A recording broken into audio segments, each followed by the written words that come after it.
How you doing? It's me, Alan, here at Lfcredchat. Make sure you follow me at Lfcredchat on Twitter, and I'm also on Facebook, Lfcredchat as well, if that's your thing.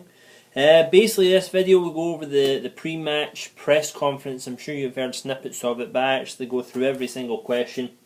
I've written down my notes, so every question that was asked, we'll go through. I'll tell you what Brendan said, I'll tell you what the question was about, and we'll go from there. So this is a new feature for the new year, so it's going to be every pre-match, and I do post-match as well, so you get to know everything that he's saying, because I subscribe to LFC TV Go.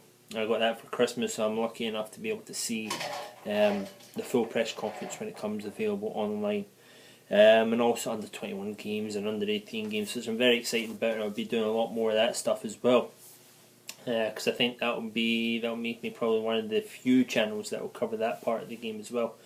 But let's get stuck into it. So, first question straight off the bat. Brendan Rodgers was asked about an injury update, so I'll run through for you guys all the things that he said. Raheem Sterling back in the squad, coming back from Jamaica. Like I said before in the previous ones, this Jamaica trip was all scheduled back in the summer for him to do this around about this time of year. Glenn Johnson is back training with the squad. Steven Gerrard has been monitored for his hamstring that he might have picked up, or what he picked up. We picked up a little niggle. What have we got here? Adam Lallana. First of all, he said monitoring, but later on in the press conference he said that he should be back training. Well, he would be back training already, because this was a couple of days ago, the press conference, but he would be back training, so he's back in training, and if he's not available for Villa, he will be available for Chelsea coming up. Sturridge is back training, but obviously nowhere near fit enough for games yet, and Joe Allen should be back soon. He was then asked about new signings coming in, and as always, if you start watching more of my videos, Brendan Rodgers does not talk about any player until they're doing the Melwood lean. So he doesn't talk about anything like that. So it is a normal thing. He talks a couple of sentences, and he basically comes in and says he doesn't talk about anybody else. He was then asked about Balotelli, because Mancini was in the paper saying that he hopes that Balotelli will eventually wake up one day and realise what he has and put some effort in, and that's from Mancini. And he was asked about what his thoughts were on that. So it's a difficult question. He kind of dodged it because he didn't really answer anything about Mancini. He said that he wanted to say that Mancini also said that you should be paid double if you're ever managing Balotelli, and he said that he agreed with that, laughing and all the rest of it. He said he'll talk to the board about getting some more money for himself. But then he went on to the serious note, as he does, basically saying he hasn't scored the number of goals he wants, and he hasn't scored the number of goals Liverpool wants. He was then asked about if he was possible loan moving, like you've been talking about with the Juventus stuff, and he said there's no chance of him leaving Liverpool in January. Quick note there for you.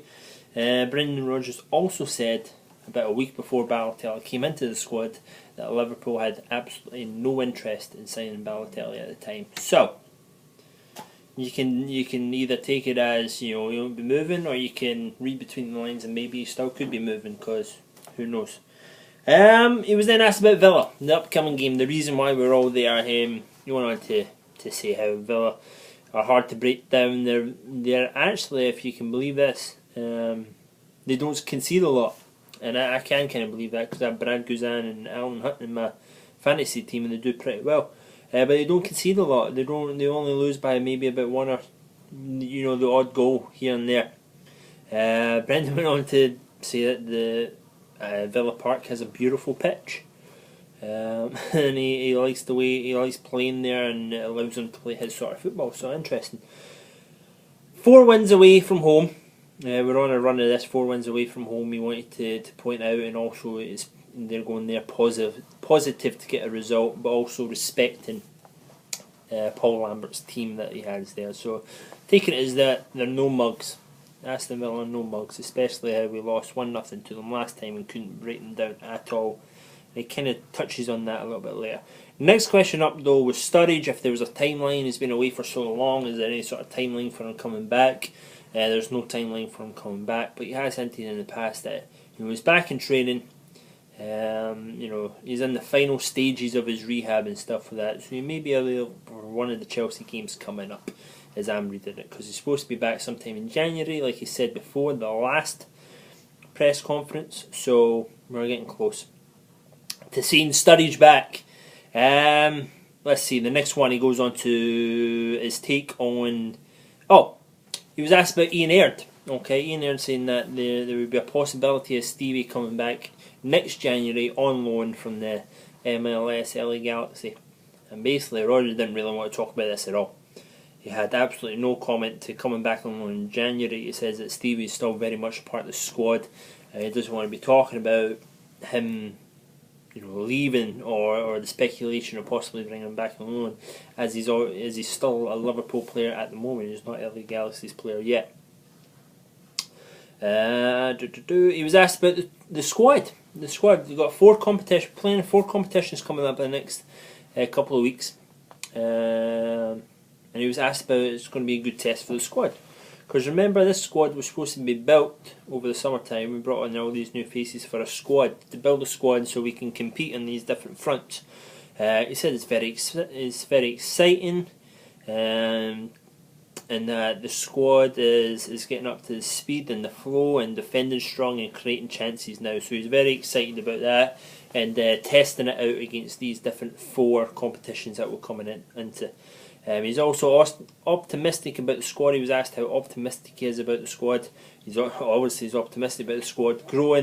The growth of the players is key for him. He mentions this a lot. You can see a lot of growth in the players that are coming through or in the squad at the moment. You know, the players that came in, you can see a lot of growth in them. And they went on to ask about Origi.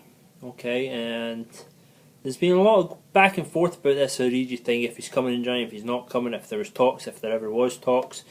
Basically, he enlightened us to that there has been discussions previous about bringing him back in January, and we'll just have to wait and see if anything more comes about that.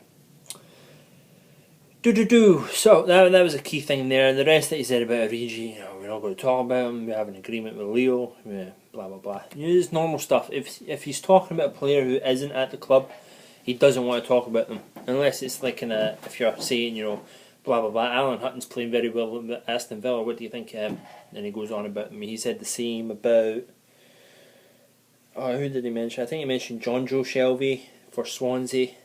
It was the last one he was really asked about, because of Gary Monk coming out and saying he was lazy and stuff like that, so he was asked about that. There was another one, I think it was last week, Sunderland. Who did he mention in Sunderland? Can't remember right now, boys.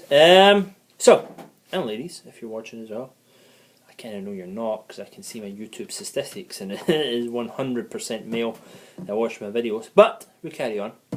But I invite you, ladies, if you want to, subscribe to the channel. I would love to have you. Creativity.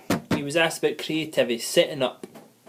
So he sets up. He mentioned this a couple of times. He wants to set up with a strong defensive unit, being very compact and tight and stuff. So he wants to build it from there going forward. A lot of people see, or looking into Liverpool, see it backwards. See that Brendan Rodgers always wants to set up very strong up front, and then at the back it's kind of hopefully we'll score more, and then the Kevin Keegan model. You know, if they score 3, we'll score 4 sort of model. But he mentioned this a couple of times. He wants to be set up strong, compact at the back, and build on that forward. He's excited again about creating chances, creating a lot more chances than we did the start of the season. The question was also tilted towards Markovic for him. He mentioned Markovic has been improving and helping out with the creativity as well since coming into the team. And he's also, you know, we're never going to score the kind of goals that we scored last season, you know, and you know why. That was his quotes. And again, come back to this I mentioned in the last video, does not mention Suarez's name. Never wants to mention Suarez's name in a press conference anymore. He wants to be done with that, past it. He was asked about Lovren, and I'm sure this is the ones that you've seen time and time again on social media and all the rest of it, these quotes. He said Lovren will prove himself in his time here. He's very young for a centre back, and he will be outstanding eventually. Contracts. He was asked about Raheem Sterling got offered a new one, John Henson got offered a new one, and Skirtle got offered a new one. 3 of them. Brush that aside. He doesn't talk about that stuff in press conferences. I know why journalists ask him over and over again, just in case he does. You know, it could be, oh yeah, Raheem's very close, or yep, Skirtle's done and dusty, or whatever, stuff like that. But he brushes it off. It's between them and the club. He was asked about Lallana, about his good form, and that's when he said that he could be ready for the first Chelsea game coming up. Already talked about that at the beginning. And the last question was about Emre Can, about how versatile he is, and he had this to say: he's a footballer. You know, he is a footballer. He can play anywhere on the pitch. He actually played 3 different positions during Sunderland last week. He was on the right side of the 3 at the back.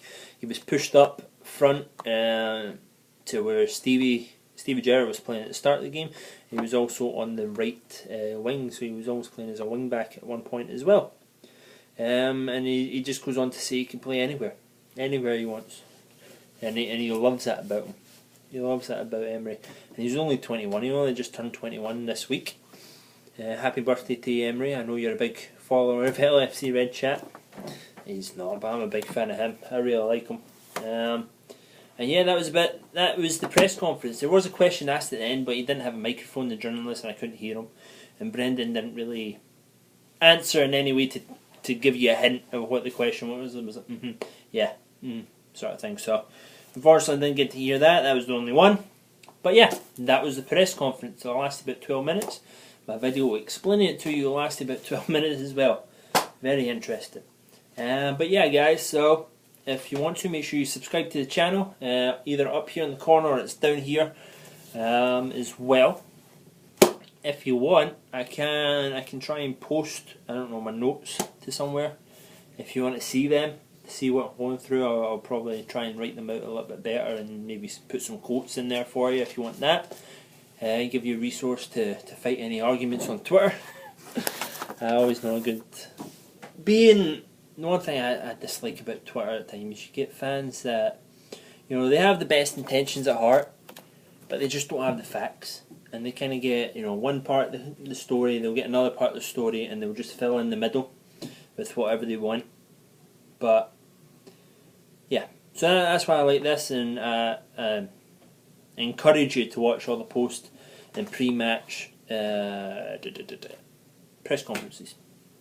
Have a good one, guys. Stay safe. Make sure you check out my preview to the Villa game. We'll have a lot of good things on there. 5 things you need to know, stats, next game, injuries, trivia. Nice one for you to get involved in, once to watch and the referee. So have a good one, guys. I'll see you soon, and bye-bye.